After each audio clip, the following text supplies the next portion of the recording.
Air Inter est né d'un défi. Dans les années d'après-guerre, personne ne croyait sérieusement au transport intérieur aérien français. Le transport, c'était le train, éventuellement la bicyclette.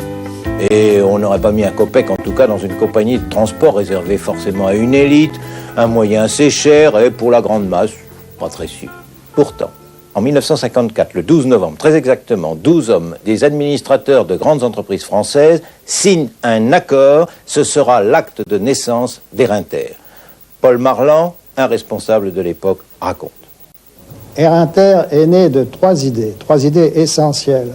Première idée, elle émane de Didier Lerat, qui voulait utiliser de jour les avions de la Postale. Deuxième idée, constituer une table ronde, un point de rencontre entre les différentes sociétés intéressées par le transport aérien, par le transport maritime, par le transport terrestre. En somme, constituer un organisme de coordination. Troisième idée, constituer un réseau de lignes intérieures harmonieux. Au début donc, une compagnie aérienne qui n'a pas d'avion, qui n'a pas de pilote et qui n'a pas de structure commerciale. Une gageure. La compagnie en réalité a commencé à exploiter en 1958 et le nombre de passagers qu'elle a pu transporter a été effectivement très faible. Et un jour, tout au début de l'exploitation, je me suis amusé, car j'ai toujours la passion des chiffres, à aller au Bourget, l'appareil atterrissait au Bourget, pour voir le nombre de passagers qui descendaient de l'avion de Marseille. C'était très peu après sa mise en service. Quelle n'a pas été ma stupeur, mon horreur, si je puis m'exprimer ainsi, de voir qu'à 8 heures du matin, de la terrasse du Bourget descend uniquement un seul passager. Après 6 mois d'exploitation, les résultats sont si décevants qu'Air Inter décide de licencier son personnel. Pourtant, la compagnie ne meurt pas pour autant. Il restait à Air Inter une vingtaine de personnes, la plupart d'ailleurs à temps partiel. Et c'est cette petite équipe à laquelle nous devons la formation du véritable départ d'Air Inter quelques années plus tard. En 1959, nouveau départ, nouveau décollage. C'est l'amiral Hébrard qui est aux commandes, un ancien de l'aviation maritime. Il a pris la présidence de cette compagnie en pointillé, car Air Inter, c'est 2 lignes et encore 2 lignes saisonnières. L'amiral Hébrard va en faire un réseau. Paris-Nice, Paris-Pau, Paris-Toulouse. En 62, Air Inter compte 13 lignes permanentes. Son siège social est en plein cœur de Paris, rue de Castiglione. Les anciens se souviennent. Nous avions pour tout local 6 pièces, comme disait souvent l'amiral, notre 6 pièces au 6e étage de la rue de Castiglione, 12 rue de Castiglione. C'était 6 pièces situées dans un immeuble extrêmement vieillot. Nous étions 3 jeunes femmes à la reprise de 1960 dans un petit local qui était les sanitaires de l'appartement.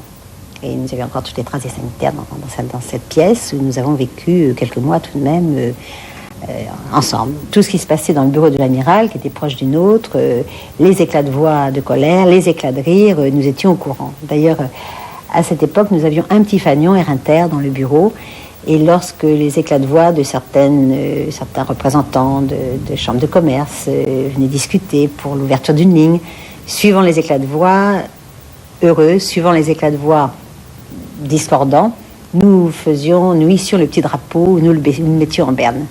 Alors c'était où la ligne se faisait, ou la ligne ne se faisait pas. Dans les premières années, Air Inter a frété des DC-3 et des DC-4 pour desservir les grandes métropoles de province, Strasbourg, Marseille et autres, dont un DC-3 qui arrivait de Nouméa. C'est un appareil qui venait de Nouméa et qui était équipé pour la chaleur. Alors en France, les gens grelottaient de froid parce qu'il n'avait pas été modifié, et notamment sur la partie, la traversée entre Toulouse et Marseille. C'est fin 1961 que le Conseil prend la décision d'acquérir des vicomtes, les 3 derniers vicomtes d'Air France. Quelle audace était la nôtre de penser utiliser sur des lignes intérieures pour lesquelles l'avion type était l'avion de 20 places, utiliser des avions de 50 places. Et cependant, nous n'avons cessé d'en acheter et ils sont venus rapidement trop petits. Nous en avons eu finalement 14. Et je me souviens car il a fallu ajouter aux 3 derniers appareils d'Air France ceux qu'Air France avait vendus à l'étranger en général et les rechercher. Je me souviens d'en avoir acheté un, je crois que c'était le 7e, à un épicier irlandais. Cet épicier est arrivé avec son appareil sur l'aéroport de Paris et nous avons procédé au règlement. Je tenais dans la main droite mon chèque, lui tenait dans sa main droite également les documents, et lui, n'ayant pas plus confiance en moi que je n'avais confiance en lui, ne voulait pas céder. C'est de telle sorte que pendant peut-être plusieurs minutes, nous sommes restés l'un et l'autre avec nos documents en main, sans vouloir les lâcher. Puis finalement, je ne sais comment, je suis resté avec les documents et lui avec son chèque, et nous avons terminé notre conversation autour d'un whisky bien écossais, celui-là. Le véritable décollage de la compagnie se fera en 62. 62, rappelez-vous, c'est la fin de la guerre d'Algérie. Et c'est pourquoi beaucoup d'hommes d'Air Inter, des cadres, des navigants, viendront d'Air Algérie. Il y a eu la fin de la campagne d'Algérie et qui s'est trouvé sur le marché un certain nombre de navigants. Or, des navigants sur le marché français, il y avait des pilotes, il y avait des mécaniciens, il n'y avait pas de commandant de bord. Et les commandants de bord, les premiers commandants de bord d'Air Inter, je dirais les 30 premiers commandants de bord d'Air Inter sont venus d'Algérie. Sinon, il est probable qu'Air Inter n'aurait pas eu son développement initial. Le succès va être très rapide. La flotte d'Air Inter à l'époque n'est composée que de quelques Viscontes. Eh bien, Air Inter va chercher aux 4 coins du monde désespérément quelques autres Viscontes. Puis elle achètera des Nord 262. Enfin, elle louera à Air France les premières Caravelles. Voici, regardez, la progression de ce trafic. On va passer en 10 ans de quelques poignées de passagers à plus de 2 millions. En 1969, un exploit va distinguer Air Inter de toutes les autres compagnies. C'est l'ATT, autrement dit l'atterrissage tout temps. Cet exploit va révolutionner, au sens propre du terme, l'aviation civile. On s'imagine mal aujourd'hui l'effort qu'il a fallu fournir pour mettre au point l'atterrissage tout temps sur les lignes Air Inter. Il y avait des problèmes d'équipement, bien entendu, équipement des appareils, puis équipement des aéroports, et par conséquent des problèmes financiers, et il y avait des problèmes d'entraînement des équipages, car les premiers équipages ont dû être qualifiés en temps réel, de telle sorte qu'il fallait attendre qu'il y ait du brouillard, et puis les équipages se précipitaient pour arriver à temps avant que le brouillard ne disparaisse. Ils n'y arrivaient pas toujours, et nous avons mis beaucoup de temps. D'ailleurs, le commandant Dubreuil l'expliquera, nous avons mis beaucoup de temps pour qualifier ces équipages. Ça nous a beaucoup intéressés, non seulement nous navigants au niveau technique, mais l'amiral Ebrard au niveau commercial, parce que très rapidement on s'est aperçu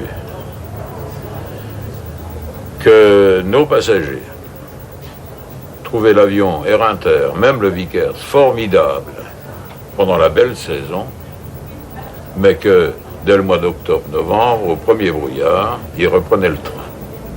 Autrement dit, il n'était pas question, dans notre esprit, qu'on perde nos passagers pendant pratiquement 6 mois. Et cet atterrissage tout temps est arrivé, et on a dit, il faut le jouer. Et l'amiral Ebrard, qui était un ancien pilote, vous vous souvenez, un pilote prestigieux, a tout de suite lancé toute l'opération d'équiper nos avions en atterrissage tout temps. Et c'est vrai que Air Inter a été la première compagnie au monde à se poser par temps de brouillard, c'est-à-dire pratiquement par tous les temps. En 1970, Robert Vergniaud va succéder à l'amiral Ebrard. Robert Vergniaud, c'est un homme de marketing, mais il sait bien que sa compagnie dépend des chambres de commerce, des collectivités locales. Air Inter est subventionné et son désir va être de rendre Air Inter, une compagnie indépendante. Des choix se posaient qui engageaient toute une philosophie du transport aérien. Par exemple, fallait-il offrir un service de luxe avec des repas, des alcools et les fameux bonbons, tenez, mais qui se serait adressé à des hommes d'affaires, à des hommes de haute position, c'est-à-dire un service cher réservé à une élite. Ou bien, fallait-il faire un service un peu spartiate, sans fioriture, mais ponctuel, sûr, et en s'imposant de tendre vers une baisse des tarifs afin de mettre l'avion à la disposition de nouvelles couches de clientèle. Comme vous le savez, c'est ce dernier choix que nous avons fait, mais il a été parfois critiqué. Toutefois, je tiens à dire, et ce point me paraît crucial, que nous n'avons jamais cédé au chant des sirènes qui réclamaient l'avion pour rien. Parce que ça, c'est de l'utopie, c'est un leurre. Notre développement ne dépendait d'ailleurs pas seulement de nous. Il nous fallait une bonne compréhension et une suffisante liberté de manœuvre de la part des autorités de tutelle. Nous l'avons eu parfois, pas toujours, il fallait beaucoup convaincre. Il fallait un personnel hautement compétent et recruté parfois un peu hâtivement, et nous sommes toujours bien tombés, c'est une chance, mais car le développement en nombre de passagers était très rapide. Et puis, il fallait, et ça, en termes de gestion, c'est fondamental, avoir une vision globale du réseau et par conséquent une vision globale des résultats financiers. Le président Vergniaud va se fixer deux objectifs. Le premier, c'était de gagner l'autonomie financière, c'est-à-dire de nous libérer de toutes les aides qu'on appelait probablement à tort des subventions, comme l'a dit Paul Marlan, mais qui étaient quand même des aides financières. Et au nom du vieux précepte, n'est-ce pas, qui paye commande, nous n'étions pas tout à fait maîtres de fixer nos objectifs ou d'atteindre ces objectifs ou d'assurer même la pleine responsabilité de gestion. Le deuxième objectif, c'était de nous doter d'une flotte moderne de grande capacité unitaire. Alors pourquoi? Là, il y a trois raisons. D'abord parce que dans le monde de l'aéronautique, si vous n'êtes pas à la pointe du progrès technique, vous êtes une compagnie morte d'avance.